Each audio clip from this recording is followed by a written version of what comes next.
In this video, we're going to give an update on our situation with Latam, what the outcome was, and we're also going to show our interview for Journal de Record. We promise this is our last video on this topic. Enough already, right?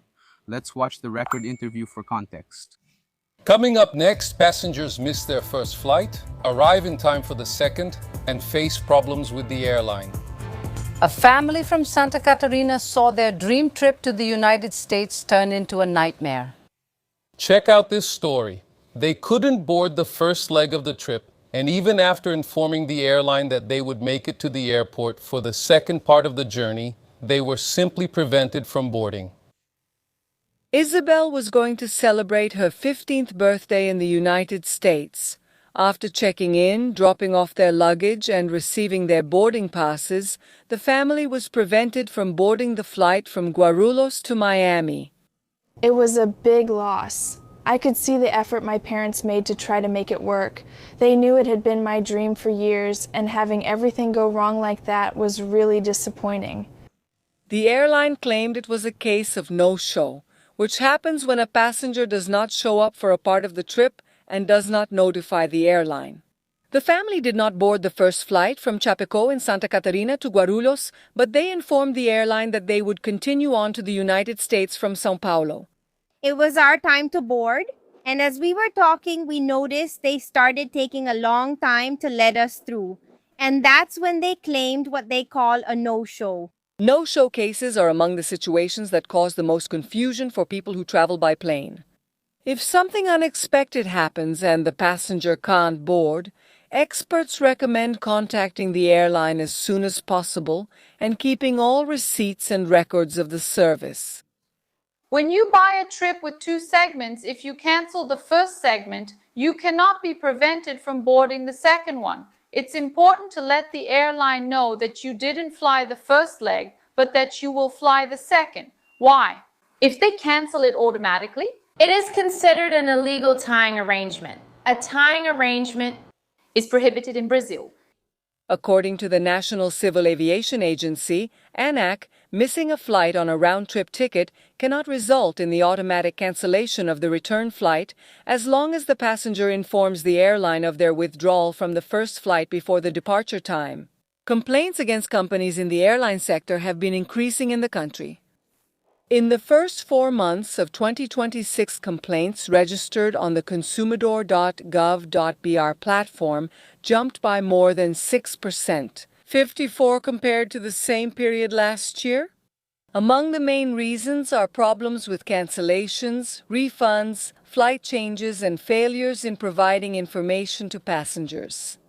So guys, you were able to watch the interview on Journal de Record. It reached an audience we never imagined, right, Josiane? Yeah, guys, and you saw that, right? The airlines do this a lot.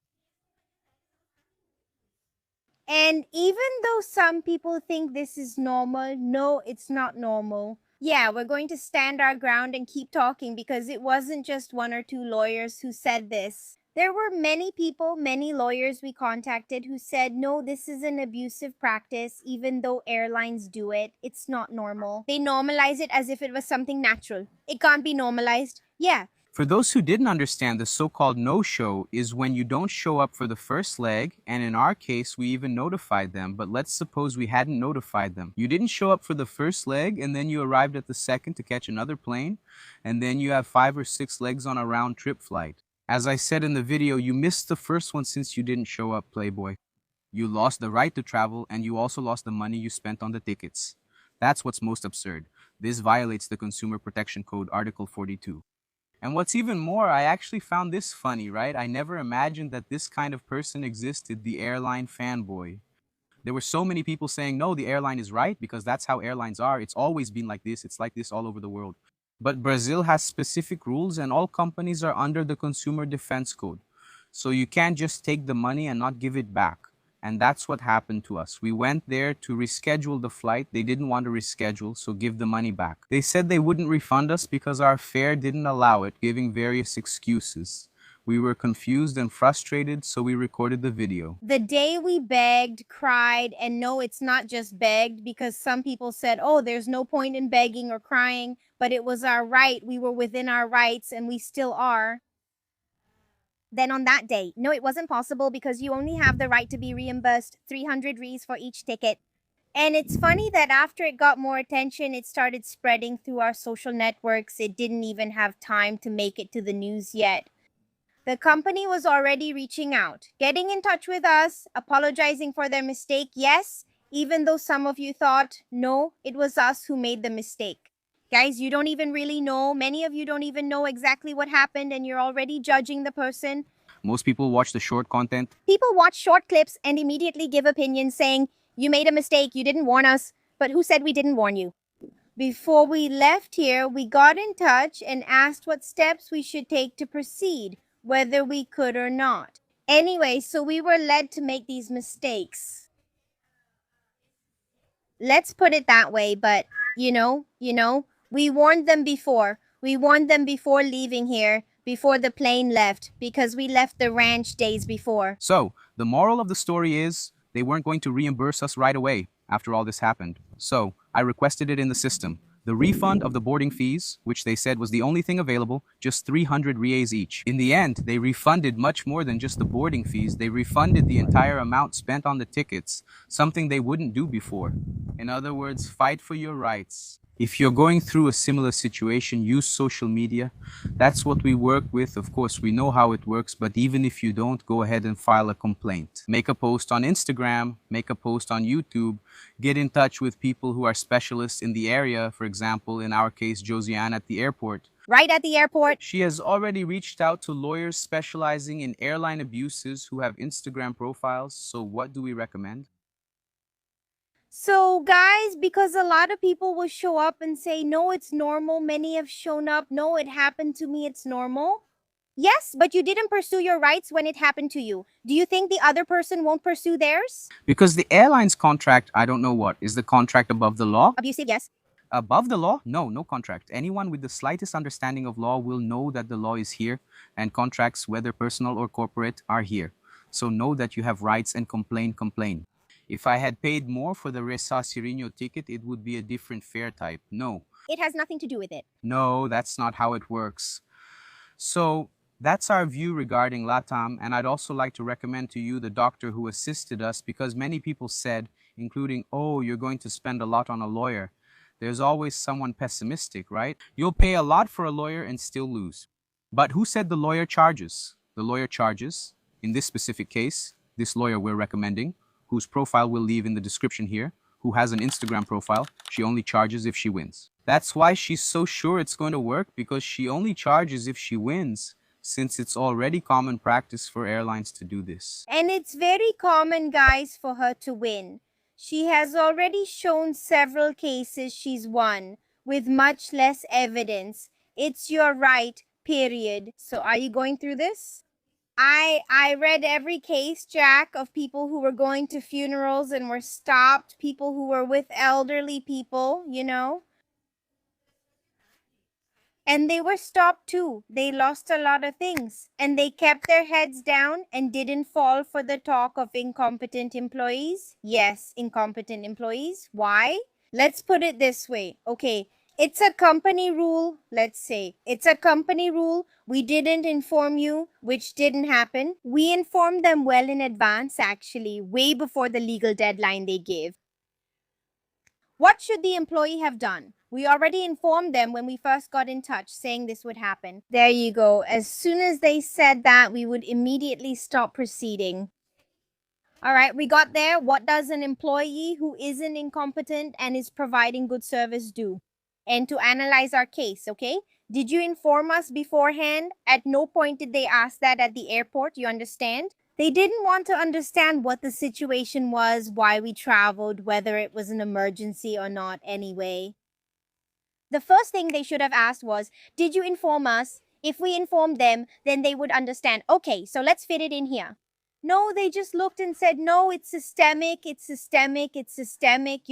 Many even talked about that power, what's it called, the syndrome. It's petty power. This happens a lot with people who have a little bit of power. Like, for example, I'll give you an example, right? It's not everyone, but let's say a police officer there, he has a small amount of coercive power, and he goes and commits numerous abuses because he has a little bit of power, and you can't do anything about it. Of course, it's not the majority or others. This also happens with public servants anyway. I used to be a public servant. I know this happens a lot. And it's horrible. It's horrible. You go through it. And as a client, you get that look from above, looking down on you. I'll never forget the look a Latam employee gave to Jose that day. She came in crying, explaining the situation, and I was there beside her, also begging for compassion, inside there. Impassive, with no reaction at all. She just stood there, didn't answer, just typed on the computer. Honestly, she didn't care, and there was nothing we could do. Worst of all, that look on her face. And the saddest part is that person on that day could have been impartial and analyzed the case, right? But no, they just gave a warning and that was it. She just didn't want to analyze it. She got all upset that we recorded it, and thank God we did, because if we hadn't recorded it, we would have left with our tails between our legs coming home. It's because the Latam supervisor, according to another employee who told us there, would have the power to rebook us at no cost according to what we were told. Because all the other employees who sent us to this person, they would look and say, no, so I'll send you to that one over there like you mentioned before. So it's not like we're making this up. We actually have proof of employees saying, no, Latam made a mistake. Anyway, the employee made a mistake and so on. So it was just this person who informed us, that little manager over there, a little bit of power. She has that little power complex, my God. Then I even asked her later. Actually, we talked to her, explained everything, and she said, no, it's all resolved. Let's go to the store.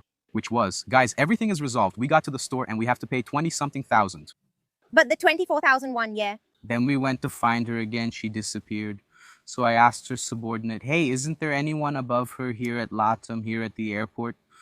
No. Okay, but no one at Latam is her boss. They just looked at each other, unsure what to say. Now we're stuck, not knowing what to do. Our only option was social media. We said we'd record, and they agreed we had that right. They thought, since they didn't know us, they thought we didn't know anything about the internet, that we would do something out of line, but we know a lot. We've been working with this for a long time, so they made a mistake, right, guys? Yeah, and I'm really happy about that, because I remember telling this person, I said, do you realize that we're within our rights? We have proof that we notified them, we informed them, so everything is in order? Yeah, do you want to proceed like this? Because even after missing the flight, we said, no, fix this, it's fine. We have some losses from a few things we're going to miss out on, but that's okay, we'll keep going. You just rebook us and that's it. She said, no, I don't care, go to the counter. So I said, okay then. So I said, I'm going to do what I said. I'm going to record. Yeah, I recorded everything, right? I'm going to call it out everywhere I can. And I already had in mind to publicize it as much as possible to be able to help a lot more people. And guys, believe it or not, we're already managing to help other people who have gotten in touch with this lawyer here. It's free, so she'll only charge a percentage at the end of the process anyway. And even if the situation happened a while ago, depending on the deadline, you can still recover and take legal action. So look, if you went through this and didn't notice it at the time, that's okay. It seems like it's about 3 to 5, something like that. Yeah, that's it. Yeah, so get in touch with this lawyer. Yeah, get in touch with this lawyer if you can. Maybe if you have any evidence or something. If you went through this, you can file a lawsuit against the airlines that normalize this, and you will win. And who knows, right? Who knows if we keep talking about it and other people record and file lawsuits? Maybe tomorrow or later they'll change the way they treat passengers, actually treat them as customers, not just as some random person, with a little bit of power like we were saying.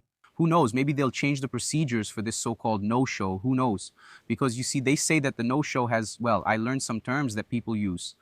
They do this no-show thing because of skip lagging. What is that? What is skip lagging? A lot of people say we do skip lagging. I didn't even know what that was. What is it? You searched for a ticket, for example, from Chapeco to New York, which was already on sale. It was cheaper to get it here in Chapeco than to get it in Guarulhos. You bought the one from Chapeco but lied, saying you missed it and went straight to Guarulhos since you live in São Paulo. But what would be the logic for us to do if we live here in the region? The ones who said that, oh, it's because they did skip lagging. Oh, I don't know, it's because they wanted to pay less. Guys, first of all, the person would have to be really dumb to drive 1,000 kilometers with the car breaking down. 1,000 kilometers just to, the person doesn't even think and already starts commenting. To answer these people on Instagram, they have no idea at all. Like the video there with 700,000 views on Instagram, a short video, and people are already saying you did it wrong because of this, that, this, that. So I don't even reply. Don't waste your time. They have no clue. Whoever wants to know the whole story goes to our YouTube channel where we explain everything properly. Whoever doesn't care, screw you. Go screw yourself. A dog barking and this guy talking to me. And now I want to thank you all because, guys, you were just amazing. Wow. Really, from the bottom of my heart, thank you so much. If it weren't for you, we wouldn't have been able to reach the scale that we did. On Instagram, here on YouTube, comments on Latam's profile. Yeah, there were people who said they went to Latam and started commenting. Latam started having to delete the comments. So yeah, they really got worried. It really got to them. After all the humiliation they made us go through, now they see that the situation is more serious. And thank you so much from the bottom of my heart for the support. So many people took the time, to fight for us too. Yeah, wow, really, thank you so much from the bottom of my heart. Isabel's 15th birthday trip couldn't happen, right? As you saw, we're back at the ranch. But, next time we go there, we'll have twice as much money because they'll have to pay double. And they're going to refund the ticket price. And you can be sure it's going to be a much smoother trip. Everything happens in God's time. Yeah? We can help other people too. There were even people who were going to travel from one place to another and didn't know about it, but they saw the video and thanked us. Wow, thank you, because I saw that. So I'm not going to take that risk. So it's already, we've already done our part here. And for those who joined the channel because of the Latam drama or whatever, just be prepared that our videos aren't about that, okay? Yeah. If you just want to hear about airplane drama, look, you don't need to follow anymore. We're going to talk about the farm. We're going to talk about our little place. We love it. Yeah, we love it. We're going to talk about our daily life. Like we've always done, right? We discuss everyday things. Many people said there's sensationalism. Honestly, I admit we use sensationalist thumbnails and all that. And that's not usually how we are. Usually. We needed to get this more exposure, and we know there are people who only click on sensationalized stuff. We've followed YouTube channels where the host would say, "There's a snake here on my property." You know what I mean, right? The snake would just appear at the end after recording the whole video with thousands or millions watching, and you'd barely see it in the background. So we never did that. In fact, Josiane's channel I always tell her that the channel deserved to have millions of subscribers, but we don't use that kind of practice because we think it's unethical. So, the people who are with us, we know they're people who really like to follow our daily lives, which is real life without sensationalism. Yeah, and there were people who were like, oh, this topic again, this topic again. Yeah, guys, I even posted about it on Instagram as a joke, No, okay, just send me a 40,000 via pics, cover my losses, and I won't post about it anymore, right? I won't fight for my rights. Because if we didn't post about it, how would it get this much attention? So yes, we were fighting for our rights, and it was thanks to that and nothing more. The channel and Instagram are yours. Post whatever you want. And thanks to that, they apologized, they delivered the tickets, they paid for all the tickets, something they weren't going to do, right? After that exposure, they did it, and the lawsuit will continue because we're also going to recover compensation for financial losses and emotional distress. It wasn't just the tickets. There were other things we bought that we couldn't get reimbursed for. And we lost. And finally... It's not the same. The exposure was And morally, right? It was really humiliating, as you saw. But that's it. Now the next videos will be delightful, really enjoyable here in the countryside. Look, the birds up there, we're already... Under the pine tree, the kurukakas are very noisy. I'm not sure if you can hear them through the microphone. It's loud here. But that's it, everyone. Keep watching the videos because there are some really cool videos coming, right? And that's it. Exactly. In the next video, I believe Josie will clean this chicken coop, which is a mess. I said I was going to clean it, but she's excited, so let her do it, right? So that's it, everyone. Leave a like if you enjoyed this video. Share it with everyone. Kisses to your hearts. God bless you, and see you in the next video. Bye.